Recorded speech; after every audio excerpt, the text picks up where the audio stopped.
மகத்தான அரசியல்னா அது மக்களுக்கான அரசியல் தான். மக்களோட மக்களா, அவங்கள ஒருத்தனா, அவங்களுக்கான ஒருத்தனா, எப்பவும் மாறவே மாறாத அந்த குணத்தோட மனசோட களத்துல நிக்கிறது தான் எங்களோட நிரந்தர அரசியல் பாதை. தமிழக வெற்றி கழகத்தின் 2வது மாநில மாநாடு விஜயகாந்த் பிறந்த நாளான வருகிற ஆகஸ்ட் 25ஆம் தேதி மதுரையில் நடைபெறும் என அக்கட்சியின் தலைவர் விஜய் அறிவித்துள்ளதால் கட்சி தொண்டர்கள் பெரும் உற்சாகமடைந்துள்ளனர். 2026ஆம் ஆண்டு ஒரு புதிய அரசியல் களத்தின் புத்தாண்டு.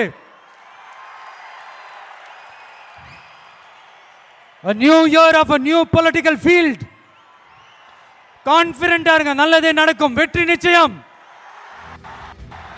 தமிழக சட்டமன்ற தேர்தலுக்கு இன்னும் 10 மாதங்களே இருக்கும் சூழலில் தேர்தல் களம் இப்போதே சூடு பிடிக்க தொடங்கிவிட்டது. அரசியல் கட்சிகளிடையே கூட்டணி பேச்சுவார்த்தைகள் திரைக்கு பின்னும் முன்னும் நடந்து வருகின்றன. இந்நிலையில் தனது முதல் தேர்தலை சந்திக்க விஜயின் தமிழக வெற்றி கழகமும் முழு வீச்சில் தயாராகி வருகிறது. தேர்தல் தொடர்பாக முக்கிய முடிவுகளை எடுக்க கட்சியின் செயற்குழு கூட்டப்படும் என்று அறிவிக்கப்பட்டது. அதன்படி தமிழக வெற்றி கழகத்தின் மாநில செயற்குழு கூட்டம் சென்னையை அடுத்த பனையூரில் கடந்த 4ஆம் தேதி நடத்தப்பட்டது. கூட்டத்திற்கு கட்சியின் தலைவர் விஜய் தலைமை தாங்கிய நிலையில் திமுக, பாஜகவுடன் கூட்டணி அமைக்க மாட்டோம் என்றும் விஜய் திட்டவட்டமாக அறிவித்தார்.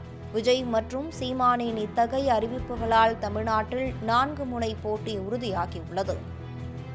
இதனிடையே தமிழக வெற்றி கழகத்தின் 2வது மாநில மாநாடு குறித்த அதிகாரப்பூர்வ அறிவிப்பை விஜய் வெளியிட்டுள்ளார். அதன்படி என் நெஞ்சில் குடியிருக்கும் தமிழக மக்களுக்கும் கழக தோழர்களுக்கும் வணக்கம் என தனது எக்ஸ் பக்கத்தில் பதிவிட்டுள்ள அவர், தமிழக அரசியல் களத்தின் முதன்மை சக்தியான தமிழக வெற்றி கழகத்தின் 2வது மாநில மாநாடு வருகிற ஆகஸ்ட் மாதம் 25ஆம் தேதி திங்கட்கிழமை அன்று மதுரையில் நடைபெற உள்ளது என்பதை அறிவிப்பதில் மகிழ்ச்சியடைவதாக குறிப்பிட்டுள்ளார். மேலும் வாகை சூடும் வரலாறு திரும்பட்டும், வெற்றி நிச்சயம் என்றும் பதிவிட்டுள்ளார். மறைந்த தேமுதிக தலைவர் விஜயகாந்தின் பிறந்த தினமான ஆகஸ்ட் 25ஆம் தேதி தமிழக வெற்றி கழகத்தின் 2வது மாநாடு நடைபெறும் என விஜய் அறிவித்திருப்பதும், விஜயகாந்த் கட்சி தொடங்கி முதல் மாநாட்டை நடத்திய மதுரையையே தமிழக வெற்றி கழகம் தேர்ந்தெடுத்திருப்பதும் கவனிக்க வேண்டிய ஒன்றாக அமைந்துள்ளது. முன்னதாக தாவேகவின் முதல் மாநில மாநாடு விழுப்புரம் விக்கிரவாண்டி அருகே உள்ள வி சாலையில் கடந்த அக்டோபர் 27ஆம் தேதி நடைபெற்றது. அந்த மாநாட்டில் விஜய் மிக நீண்ட உரையாற்றினார். திராவிடமும் தமிழ் தேசியமும் எங்களது இரு கண்கள், எல்லோருக்கும் எல்லாம் கிடைக்க வேண்டும் என்பதுதான் நமது குறிக்கோள், பிளவுவாத சக்திகளும் ஊழல் மலிந்த அரசியலும் தான் நம் எதிரி என்று விஜய் தனது உரையில் குறிப்பிட்டிருந்த நிலையில் அந்த மாநாட்டில் திமுகவை அப்பட்டமாக விமர்சித்தார். மக்கள் மத்தியில் ஒரு நல்ல பேர் எடுத்து நல்ல ஒரு டீசெண்டான அரசியல் செய்யறதுக்கு தான் நாங்கள் இங்கே வந்திருக்கிறோம். நாங்கள் ஏற்கனவே சொன்ன மாதிரி எங்களோட அரசியல் இனிமையாக இருந்தாலும் சரி, ஐடியாலஜிக்கல் இனிமையாக இருந்தாலும் சரி, டீசென்ட் அப்ரோச், டீசென்ட் அட்டாக், ஆனால் அது டீப்பாக இருக்குங்கிறத மட்டும் இப்போ நாங்கள் சொல்லிக்கிறோம். பிரம்மாண்டம், வசீகர பேச்சு, ஆர்ப்பரித்த கூட்டம் என விஜயின் முதல் மாநாடு தமிழக அரசியல் களத்தில் மிகப்பெரிய கவனம் பெற்றது. ஏற்கனவே அதிமுக பொதுச் செயலாளர் எடப்பாடி பழனிசாமி தனது தேர்தல் பிரச்சார பயணத்தை தொடங்கிவிட்டார். மக்களை காப்போம், தமிழகத்தை மீட்போம் என்ற பெயரில் அவரது பிரச்சாரம் சூடுபிடித்துள்ளது. அதேபோல் ஆளும் திமுகவும் ஓரணியில் தமிழ்நாடு என்ற பிரச்சாரத்தை முன்னெடுத்துள்ளது.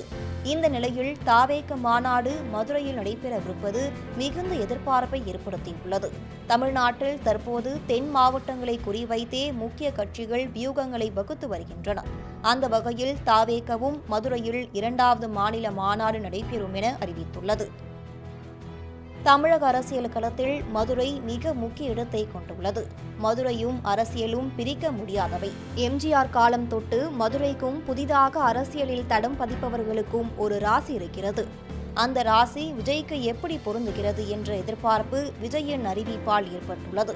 அதுவும் 2026 சட்டமன்ற தேர்தல் நெருங்கிக் கொண்டிருக்கும் சூழலில் தேர்தல் களத்தின் நாடி துடிப்பை அறிந்து கொள்ளும் வகையில் விஜயின் இந்த மதுரை மாநாடு அமையும் என்றும் எதிர்பார்க்கப்படுகிறது.